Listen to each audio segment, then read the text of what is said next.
I said to you, I think you should go out at 3:35 pace. I knew we both kind of agreed that you were faster than that. Was that something you had done in the past with marathoning, where it was like look to start a little slower, or were you like, if I'm trying to run X, I got to be like X from Yeah. the gun? Yeah. Never, never, never. I think usually my plan was like go out at whatever the pace, your goal pace is, and then Yeah. if you can, maybe run a little bit faster and Yeah. then Yeah. hang on. Hold Like, on. Yeah. and So obviously that doesn't work. yeah, I want to point out one thing. Like your fastest mile of the race, not including the 0.25, was the 26th mile with 10 feet of elevation. Like it's the second most elevation mile on that Yeah, course, and it was 7:37. That was your fastest mile yeah. of the entire race. And when I had said 3:35s, now some people they don't listen to that. They're like, man, we'll just see what happens, and then we find out. I think there's a saying for that I won't say, but. And so you, to your credit, like went out at 8:10s, 8:11s, and we had said like the first 5-6 miles, just ease in, get it going. And I think what I had said to you, and I said to everybody, is like, if you're 30 seconds off at 5 miles and you still can't run the pace you're trying to run, you weren't going to do it anyways, Yeah. right? And to your credit, like it was like a light switch at 5 miles. So I was watching on the tracker. It was like 5 miles at like 8:05s, 8:10s. And then you hit 6 miles, like 7:52, 7:55, 7:53. And you just like brought it in and nailed it in. And so what was that like for you with that being your first time pacing this way to kind of go through the race and getting a little bit faster and feel better and probably like passing people and passing some of the pace groups and big groups because that 3:30 and 3:35 barrier, depending on the age group for BQs, is important, right? Well, we did that so we did one race in Yeah. this build. We did a half marathon at the end of October, and I had just had like a really bad run. I think we had done a marathon. It was like 30 minutes of marathon pace, and it was horrible. I had come off like 2 weeks of travel, and I think I was a little bit sick, and it was just I think that was probably the only time I was like, this is awful. Yeah, yeah, yeah.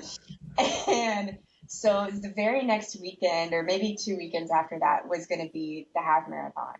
And I had told you I was worried about it, and you were Yep. like, well, just run it as a progression run. So in my mind, I was like, a progression run. So I'm going to start at my easy pace, and then we're going to like work our way down. So maybe I'll do like 1 mile at marathon pace. And then the day before, you were like, so I'm thinking you go out at marathon pace, and then you drop down to half marathon. And I was like, that was not what I was thinking. Yeah. And so we ended up doing that. And so you told me do 6 miles at like marathon pace, Yep. and then, drop it down to half marathon pace. I'm like, okay, well, we'll see how this goes. And that ended up going really, really well. Mhm. I went out with the like 8 minute or so mile pace group, and then just kind of like eased it down, and it just felt really good. And so I guess for lack of a better word, like that helped me trust you. It was like, I Yeah, think he yeah, knows what he's talking about. yeah. Yeah, I appreciate that. Yeah. Yeah, no problem. Yeah.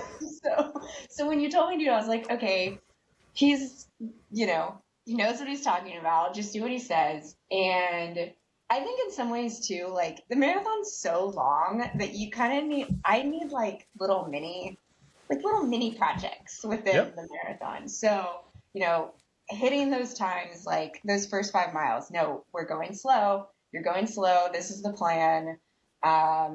Do this. It's like gives me something to like concentrate on. Okay, get through those first 5 miles, and then like, okay, we're gonna drop it down a little bit from there, and then we're gonna drop it down a little bit more, and Yep. it just kind of it gives you little like mini goals like throughout the Yeah. race, so that you're not just looking, because you look at 26.2 miles and be like, I have to hold this pace for 26.2 Yep. miles. Like that's very mentally like hard. Like, so, yeah, it gave me little like mini things to focus on. Absolutely. It's the other thing from a mental perspective that I always tell athletes, because we just think about the pacing and the times, right? But from a mental perspective, if you go out on pace and it starts to get like hard at like 13 or 15 miles, you've already utilized a lot of mental bandwidth to stay on, Yes. right? And so it's that much harder to like keep going. versus if you like start off a little bit easier. So you would have come through the half, give or take in, I can't remember off the top of my head, but you would have been, what was it, like 146, I think, give or take, 147, give or take. Your second half marathon was like 141, 142. Yeah. And so what was that like? Like you must have just been rolling people up in the last half.